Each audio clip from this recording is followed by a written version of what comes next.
Students, तो ये था हमारे पास आयनाइजेशन एनर्जी के ट्रेंड्स और आयनाइजेशन एनर्जी के बारे में हमने डिस्कशन किया। ये आयनाइजेशन एनर्जी का ट्रेंड आप लोगों ने बिल्कुल सीखना है, स्पेशली नाइट्रोजन के केस में, या स्पेशली वहां आपने सीखना है जहां पर स्टेबल इलेक्ट्रॉनिक कन्फिगुरेशन कंट्रीब्यूट कर रहा हो। ठीक है जी। अगला है हमारा वो है इलेक्ट्रॉन गेन इंथैल्पी और इलेक्ट्रॉन एफिनिटी। डियर स्टूडेंट्स, ये भी टॉपिक बड़ा आसान सा है, हम आपको समझा देते हैं, लेकिन इसमें भी कुछ ट्रेंड्स आते हैं और उन्हीं ट्रेंड से एमसीक्यूज भी बनते हैं और उन्हीं ट्रेंड से आपसे क्वेश्चन पूछे जा सकते हैं। जिस तरह के एक मरतबा आयनाइजेशन एनर्जी से ट्रेंड पूछा गया था, सेम इसी तरह से 2017 में एक एमसीक्यूज पूछा गया था कि इलेक्ट्रॉन एफिनिटी हेलोजन जो है फ्लोरीन, क्लोरीन, ब्रोमीन, आयोडीन, इनमें से एबनॉर्मेलिटी कौन सा शो करता है इलेक्ट्रॉन एफिनिटी में। तो इस तरह से क्वेश्चन पूछे जा सकते हैं, इंशाल्लाह यहाँ डिस्कशन करते हैं। ठीक है जी। अच्छा, हमारा है electron gain enthalpy is the amount of energy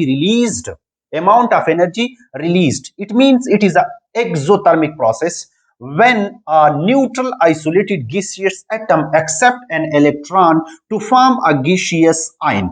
for example आपके पास कोई भी, लेट से हमारे पास सोडियम है, सोडियम गैसियस फॉर्म में मौजूद है। कौन से फॉर्म में डियर स्टूडेंट मौजूद होगा?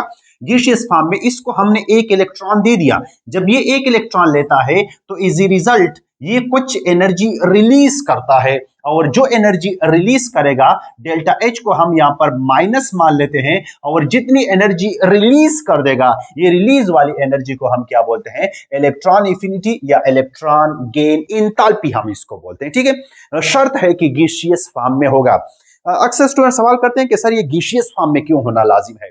ये डियर स्टूडेंट इसलिए लाजिम है क्योंकि एक जब आप इसको गैसियस फॉर्म में लेकर जाते हैं तो एक एटम रह जाता है, आइसोलेटेड एटम रह जाता है। जब ये लिक्विड फॉर्म में या सॉलिड फॉर्म में होता है तो ढेर सारे एटम्स एक दूसरे के साथ होते हैं, तो फिर हम ये वाला कंसेप्ट यहाँ अप्लाई नहीं कर सकते हैं। जब ढेर सारे एटम्स होंगे, हमें तो एक आइसोलेटेड एटम चाहिए। ठीक है जी। अच्छा, फॉर एग्जाम्पल आपके पास यहां पर एक इलेक्ट्रॉन आ चुका है E1, सिमिलरली आपके पास दूसरा इलेक्ट्रॉन यहाँ पे गेन हो चुका है तो E2 है आपके पास, सिमिलरली तीसरा इलेक्ट्रॉन गेन हो चुका है, एंड आपके पास ये जो E1 है, E2 है and E3 stand for the first, second, third electron gain enthalpies respectively. अब डियर स्टूडेंट्स, यहां जो एमसीक्यूज बनने वाला है वो इस तरह से है। देखो, जब भी पहला इलेक्ट्रॉन गेन करेगा तो एनर्जी रिलीज होगी, यानी मींस फर्स्ट गेनिंग जब होगा इलेक्ट्रॉन का, पहला इलेक्ट्रॉन जब गेन होगा तो डियर स्टूडेंट्स एनर्जी रिलीज होगी और ये एक्सोथर्मिक प्रोसेस होगा। तो एमसीक्यूज में पूछा जा सकता है कि पहला जो आपके पास इलेक्ट्रॉन गेन होगा तो वो आपके पास एंडोथर्मिक प्रोसेस है या एक्सोथर्मिक प्रोसेस है? तो पहला जो है ये एक्सोथर्मिक प्रोसेस है। ठीक है जी। अब जब दूसरा इलेक्ट्रॉन आएगा तो जब दूसरा इलेक्ट्रॉन इसी में आएगा और इस पर -2 लाने की कोशिश करेगा तो ये जो पहले से मौजूदा इलेक्ट्रॉन है ये इस इलेक्ट्रॉन को रिपेल करेगा, और इस रिपल्शन को कम करने के लिए हमें एनर्जी देनी होगी। तो यहां पे एनर्जी रिलीज नहीं, यहां पे एनर्जी एब्जॉर्ब होगी, और दूसरा इलेक्ट्रॉन जब हम देंगे तो डियर स्टूडेंट्स प्लीज एमसीक्यूज के लिए नोट करो, बहुत मर्तबा पूछा गया है, एंडोथर्मिक होगा। यानी किसी भी एटम में जब हम पहला इलेक्ट्रॉन ऐड करते हैं तो ये एक्सोथर्मिक प्रोसेस है, एमसीक्यूज में पूछते हैं फर्स्ट आयनाइजेशन एंथैल्पी। लेकिन जब उसी का दूसरा आयनाइजेशन एंथैल्पी तो क्या है आपके पास? एंडोथर्मिक है। ठीक है जी, कंसेप्ट बना लो, बाकी अल्फाज एमसीक्यूज के जो भी होंगे आप लोग कर लेंगे। ठीक है जी। तो यहां पर है आपके पास एनर्जी एब्जॉर्ब करनी होगी, क्यों? क्योंकि दूसरा आने वाला इलेक्ट्रॉन पहले से मौजूदा नेगेटिव चार्ज इसको रिपेल करेगा, तो इसी वजह से आपको एनर्जी देनी होगी कि ये इलेक्ट्रॉन अंदर चला जाए। कंसेप्ट बन गया, बस जिस तरह से एमसीक्यूज आता है, नो टेंशन। सही है। सिमिलरली जब तीसरा इलेक्ट्रॉन आप इसमें इनपुट करने की कोशिश करेंगे, तीसरा इलेक्ट्रॉन जब आएगा तो वो भी एनर्जी एब्जॉर्ब करेगा, और ये भी कौन सा प्रोसेस होगा? एंडोथर्मिक प्रोसेस होगा। तो यहां पर E1 जो है ये सिर्फ एक्सोथर्मिक है, E2 और E3 जो है ये एंडोथर्मिक है। यहां से ये एमसीक्यूज बन सकता है, बाकी कुछ भी नहीं पूछ सकता है यहां से। ठीक है। अच्छा, और इसकी जो यूनिट है वो इलेक्ट्रॉन वोल्ट पर एटम, किलो कैलोरी पर मोल और किलो जूल पर मोल, वो आप लोगों को पता है। Electron enthalpy can not be determined directly. MCQs है, बहुत इंपॉर्टेंट एमसीक्यूज है डियर स्टूडेंट्स। आप लोगों के पास सेंटेंस रट्टे टाइप के एमसीक्यूज बहुत सारे आते हैं, दैट्स व्हाई मैंने सारे पॉइंट्स यहां पे लिखे हैं। However, its value can be indirectly from the Born-Haber cycle, यानी इसकी वैल्यू हम इनडायरेक्टली बॉर्न-हाइबर साइकिल के जरिए से मालूम कर सकते हैं। बहुत इंपॉर्टेंट एमसीक्यूज है, ठीक है। बॉर्न-हाइबर साइकिल एनर्जी डिटर्मिनेशन के लिए एक साइकिल हम यूज करते हैं जो कि अक्सर लेटेस्ट एनर्जी को मालूम करने के लिए हम यूज करते हैं, ठीक है, आयनिक कंपाउंड का। लेकिन इलेक्ट्रॉन एफिनिटी का जो आपके पास एनर्जी है वो भी बॉर्न-हाइबर साइकिल से मालूम होती है, डायरेक्टली डिटरमाइन नहीं होती है, ठीक है जी।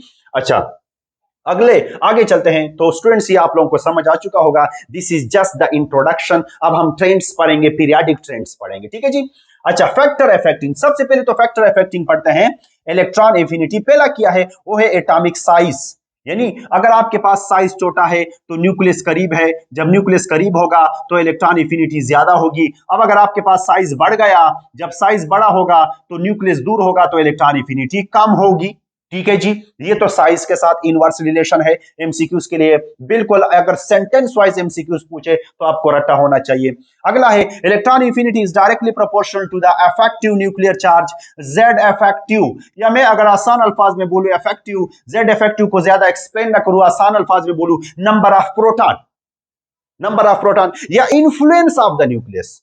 जितना ज्यादा न्यूक्लियस का इन्फ्लुएंस होगा उतना ज्यादा इलेक्ट्रॉन को अट्रैक्ट करेंगे और उतनी ज्यादा इलेक्ट्रॉन एफिनिटी होगी, ठीक है जी। अच्छा, अगला है आपके पास electron affinity is inversely proportional to the screening effect. जितने आपके पास स्क्रीनिंग इफेक्ट ज्यादा होगा, न्यूक्लियस को छुपाने वाला इफेक्ट ज्यादा होगा, यानी अगर आपके पास यहां पर शेल ज्यादा है, यहां इलेक्ट्रॉन मौजूद है, सारे में यहां पर इलेक्ट्रॉन मौजूद है, तो इट मींस कि यहां पर बहुत ज्यादा शील्डिंग इफेक्ट है। और जब शील्डिंग इफेक्ट ज्यादा हो जाता है तो न्यूक्लियस का जेड इफेक्टिव कम हो जाता है, और जब जेड इफेक्टिव कम होता है तो इलेक्ट्रॉन को खींचने का पावर कम हो जाता है, और as a result dear students electron affinity कम हो जाती है, ठीक है।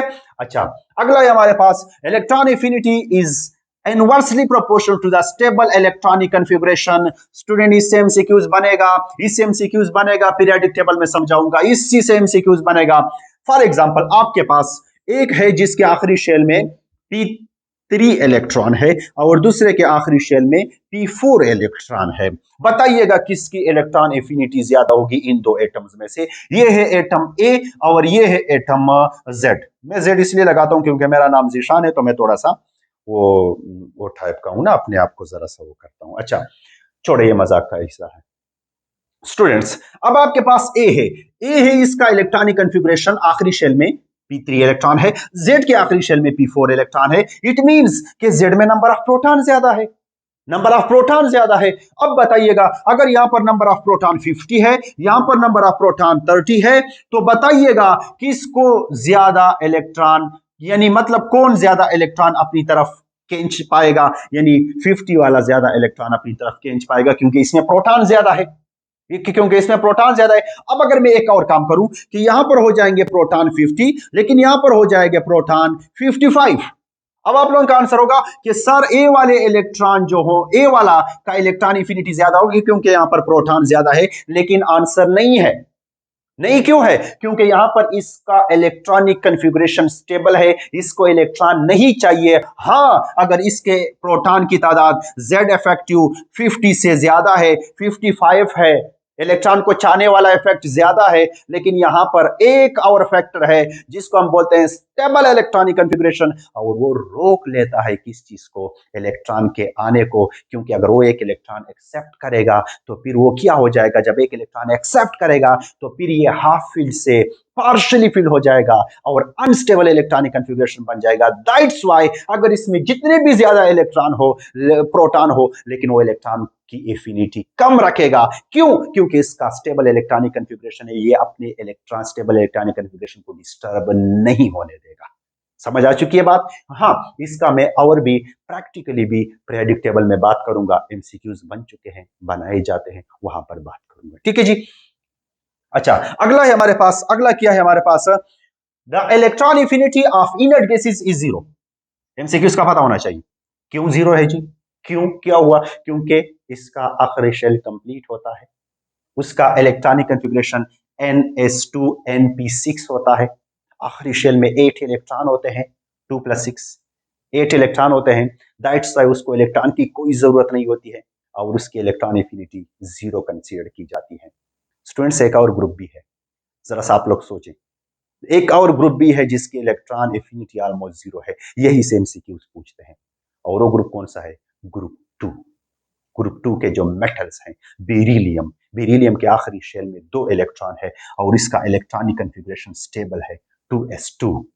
मैग्नीशियम के आखिरी शेल में 3s2 स्टेबल इलेक्ट्रॉनिक कन्फिग्रेशन है। तो मेटल्स, ग्रुप 2 के मेटल्स, मैंने लिखा है ग्रुप 2 के मेटल्स और नोबल गैसेस दोनों का ऑलमोस्ट इलेक्ट्रॉन एफिनिटी 0 कंसीडर किया जाता है। क्यों? क्योंकि इसका इलेक्ट्रॉनिक कन्फिग्रेशन स्टेबल है, इसको इलेक्ट्रॉन नहीं चाहिए। ठीक है, in the valence band show there is no possibility of adding a extra electron। यहां पर और मैं आप लोगों को बता देता हूं, the electron affinity of magnesium beryllium is practically 0 due to the extra stability of completely filled s orbital in them।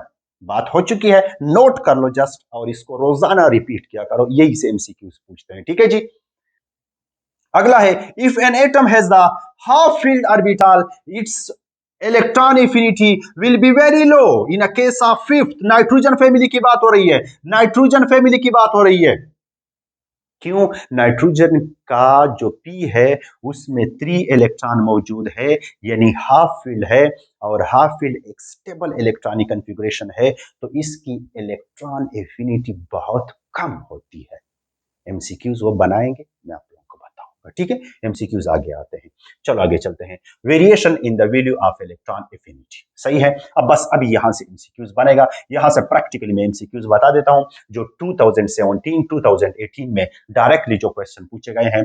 In a period on moving from left to right in a period, electron affinity increases as the Z effective increases and size decreases। यानी sodium है, magnesium है, इसके बाद boron है, इसके बाद जब हम आगे चलते हैं तो डियर स्टूडेंट्स, यहां पर प्रोटॉन की तादाद ज्यादा होता है, शेल वही एक होता है, साइज डिक्रीज होता है और इलेक्ट्रॉन एफिनिटी बढ़ती है। क्यों बढ़ती है? क्योंकि साइज डिक्रीज होता है, प्रोटॉन का तादाद बढ़ता है। ठीक है जी, अच्छा, decreases in general electron affinity are as follow. For example, सबसे ज्यादा हेलोजन की है क्योंकि इसका इसका नंबर ऑफ प्रोटॉन ज्यादा है, साइज सबसे कम है। फिर उसके बाद ऑक्सीजन, फिर उसके बाद कार्बन, फिर उसके बाद नाइट्रोजन, फिर उसके बाद metals of group 1 and metals of group 8, और इसके बाद मेटल्स ऑफ द ग्रुप 2, और उसके बाद है 0। ठीक है, इस पर मैं एमसीक्यूज पर बात कर देता हूं, इस ट्रेंड को अभी समझ में आ जाएगा। स्टूडेंट बात सुने, the sequence of electron affinity in a second period is. अब बात को सुनो, अब यहां से एमसीक्यूज है, यहां से एमसीक्यूज पूछा गया है। देखो स्टूडेंट्स, मेरी बात को सुन लो। सबसे पहले हम ले लेते हैं फ्लोरीन हैलोजन, जिसकी इलेक्ट्रॉन एफिनिटी सबसे ज्यादा होगी क्योंकि इसका साइज सबसे कम है और इसके आखिरी शेल में 7 इलेक्ट्रॉन है। एक इलेक्ट्रॉन दोगे तो इसका इलेक्ट्रॉनिक कन्फिग्रेशन नोबल गैस की तरह बन जाएगा और ये खुश होता है इलेक्ट्रॉन लेने में, और जब भी कोई इलेक्ट्रॉन लेने में खुश होता है तो वो ज्यादा एनर्जी रिलीज करता है। इट मींस इसकी इलेक्ट्रॉन एफिनिटी ज्यादा होती है। ठीक है, ये तो हो गया। इसके बाद किसकी बारी है? ऑक्सीजन की। ये भी सेम इसी तरह है, साइज छोटा है, नंबर ऑफ प्रोटॉन ज्यादा है, लेकिन ऑक्सीजन से फ्लोरीन का ज्यादा है। फिर उसके बाद बारी किस चीज की आती है? यहां रुकिएगा, बारी किस चीज की आएगी स्टूडेंट्स? बारी आएगी किस चीज की? हमारे अपने दोस्त नाइट्रोजन की बारी आएगी। लेकिन यहां पर किस चीज को लिखा गया है? यहां से एमसीक्यूज पूछते हैं, कार्बन को लिखा गया है और नाइट्रोजन को सबसे लास्ट, बेरिलियम से थोड़ा सा पहले रखा गया है। क्यों? क्योंकि नाइट्रोजन का इलेक्ट्रॉनिक कन्फिगरेशन स्टेबल है। नहीं मानते हो तो प्रूफ करके देता हूं। 7 इलेक्ट्रॉन है, हो जाएगा 1s2, हो जाएगा 2s2, हो जाएगा 2p3। क्या इसका इलेक्ट्रॉनिक कन्फिगरेशन हाफ फील्ड है कि नहीं है? आ जाओ कार्बन के केस में, कार्बन में 6 इलेक्ट्रॉन है तो हो जाएगा 1s2, हो जाएगा 2s2, हो जाएगा 2p2। क्या कार्बन वाला हाफ फील्ड है? क्या स्टेबल इलेक्ट्रॉनिक कन्फिगरेशन है? नहीं है जी।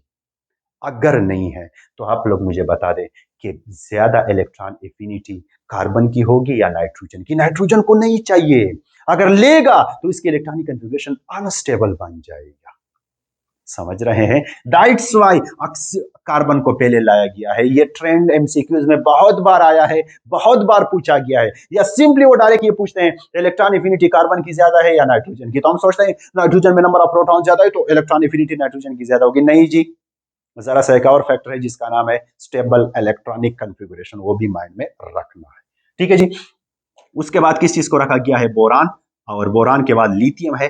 अब लिथियम के बाद नाइट्रोजन को, और नाइट्रोजन के बाद किस चीज को रखा गया है? बेरिलियम को। अब क्वेश्चन एराइज होता है कि सर बेरिलियम को नाइट्रोजन से पहले क्यों नहीं रखा गया है? तो अगर आप सोचे तो इसका इलेक्ट्रॉनिक कन्फिगरेशन है 1s2 2s2। सही है जी। यानी यहां पर 4 इलेक्ट्रॉन है। अब यहां पर ये कंप्लीटली फिल है जबकि ये हाफ फिल है, और यहां पर ये s है जबकि ये कौन सा है? p है। तो s के अंदर सिर्फ 2 इलेक्ट्रॉन एकमोडेट हो सकते हैं, छोटा सा साइज है। सही है। और यहां पे कितने इलेक्ट्रॉन एकमोडेट हो सकते हैं? 6। लेकिन ये वाला स्टेबल है, मान लेते हैं। लेकिन अगर इसको एक और इलेक्ट्रॉन लाने की कोशिश कर लेंगे p में तो वो एकमोडेट कर सकता है, लेकिन s के पास तो सिर्फ 2 इलेक्ट्रॉन के रहने की पॉसिबिलिटी है। That's why dear students, nitrogen का बेरिलियम से ज्यादा है, बाकी सारे से नाइट्रोजन का कम है। डियर स्टूडेंट्स, ये एमसीक्यूज बहुत बार पूछा गया है। अल्फाज बदलते रहते हैं, अल्फाज में चेंजेस लाते रहते हैं, लेकिन एमसीक्यूज यही इसी एक लाइन से सारा कंसेप्ट निकलता है। ठीक है जी। तो ये आपने अपने साथ नोट करना है, इसी एक लाइन से अल्फाज बदलेंगे, रवैये बदलेंगे, एटीट्यूड्स बदलेंगे, जवाब वही एक होगा। ठीक है जी। अच्छा, आगे चलते हैं। आगे अब आपके पास the sequence of electron affinity in a third period is as follow. Third period में आते हैं। थर्ड पीरियड में स्टूडेंट्स सबसे पहले क्लोरीन है, मान लेते हैं। फिर उसके बाद ऑक्सीजन फैमिली का सल्फर है। फिर उसके बाद कार्बन फैमिली का आया है। कि कौन सा आया है? कार्बन फैमिली का आया है। फिर उसके बाद फास्फोरस आया हुआ है। डियर स्टूडेंट्स, आप लोगों के माइंड में अब आ रहा होगा कि सर फास्फोरस को तो इधर मैग्नीशियम से पहले होना चाहिए जिस तरह के नाइट्रोजन था। अब यहां पर एक और फैक्टर मैं डिस्कस कर देता हूं। देखो, नाइट्रोजन सबसे टॉप पर है, उसके बाद फास्फोरस है। फास्फोरस का थोड़ा सा साइज बड़ा है as compare to the nitrogen. सही है, समझ रहे हैं मेरी बात को? तो फास्फोरस ने तो थोड़ी सी झलक दिखाई है, यानी कार्बन फैमिली से तो फिर भी पीछे आया है, थोड़ी सा अपना एटीट्यूड पे भी दिखाया है। ये एटीट्यूड जो इसने दिखाया है कार्बन फैमिली से जो पीछे आया है, ये किसकी वजह से है? स्टेबल इलेक्ट्रॉनिक कॉन्फ़िगरेशन की वजह से है, क्योंकि ये भी नाइट्रोजन फैमिली से है, क्योंकि इसके भी आखिरी शेल में 3 इलेक्ट्रॉन है, पी में 3 इलेक्ट्रॉन है।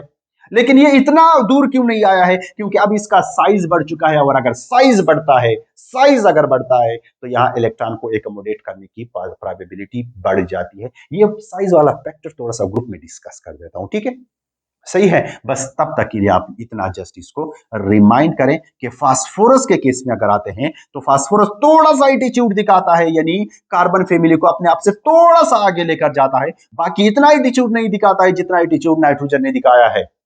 नाइट्रोजन वाले में थोड़ा सा साइज फैक्टर भी है, वो मैं डिस्कस कर देता हूं ग्रुप में। इन दोनों को आपने रट्टा करना है, इसको पढ़ना है, इसको सीखना है, कंसेप्ट बनाना है। अल्फाज बदलेंगे, एमसीक्यूज यही से बनेगा। ठीक है जी। चलो आगे चलते हैं। वो है इन अ ग्रुप।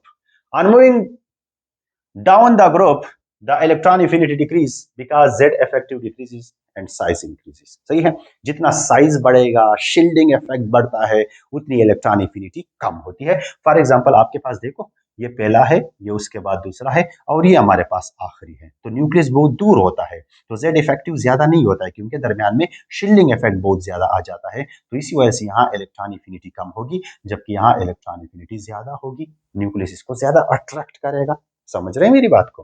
तो यहाँ पर जितना हम ऊपर से नीचे आएंगे, साइज इंक्रीज होता है, जेड इफेक्टिव कम होता है, क्योंकि शील्डिंग ज्यादा हो जाता है, न्यूक्लियस को महसूस करना कम हो जाता है।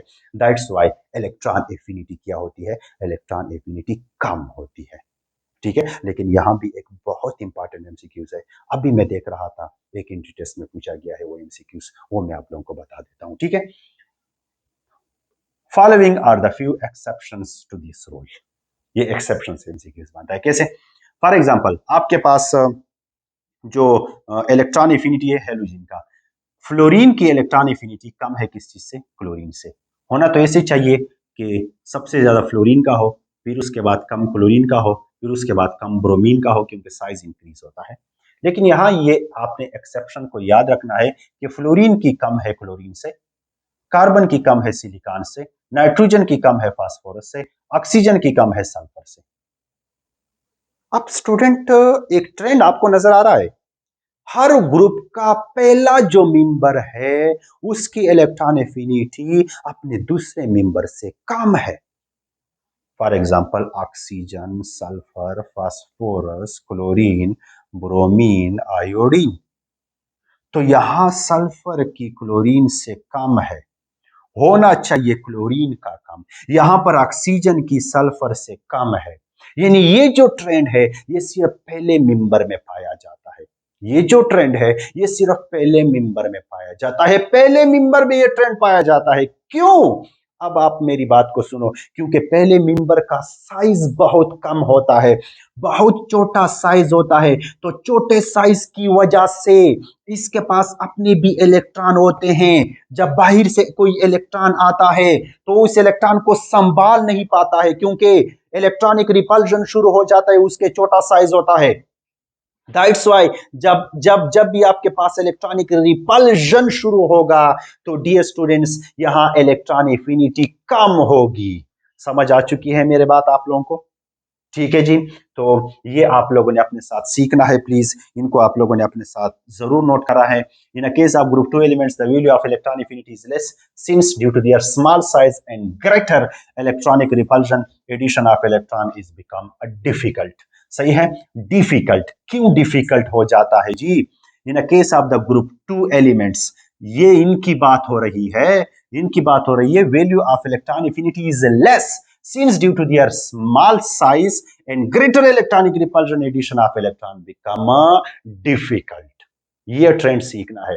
मैं एमसीक्यूज देख रहा था कि in which one of the following abnormality is present in the electron affinity, fluorine, chlorine, bromine, iodine. तो फ्लोरीन सही है जी। फ्लोरीन में ये इलेक्ट्रॉन एफिनिटी इस तरह से पाई जाती है। मैं आप लोगों को यहाँ एमसीक्यूज बता देता हूँ। फॉर एग्जांपल इसको अरेंज कर लें, इस तरह से अरेंजमेंट भी आ सकता है कि इलेक्ट्रॉन एफिनिटी के आर्डर में इसको अरेंज करें, या आपसे पूछा जा सकता है कौन सा एलिमेंट नखरे दिखा रहा है इलेक्ट्रॉन एफिनिटी में। सही है, सीधा साधा अल्फाज में मैंने कह दिया है। तो इलेक्ट्रॉन एफिनिटी इसकी कुछ यूं है, क्लोरीन की सबसे ज्यादा, फिर उसके बाद फ्लोरीन की ज्यादा, फिर उसके बाद ब्रोमीन की ज्यादा, फिर उसके बाद आयोडीन की। सबसे कम आयोडीन की, सबसे ज्यादा क्लोरीन की। सबसे कम कब सबसे ज्यादा का भी एमसीक्यू पूछा जा सकता है। लेकिन यहाँ पे एबनॉर्मेलिटी क्यों आ रही है? क्योंकि इसका साइज छोटा है और इलेक्ट्रॉनिक रिपल्जन की वजह से ये इलेक्ट्रॉन को ज्यादा एक्सेप्ट नहीं करता है। ठीक है जी, मेरे ख्याल में आप लोग पिक कर चुके होंगे।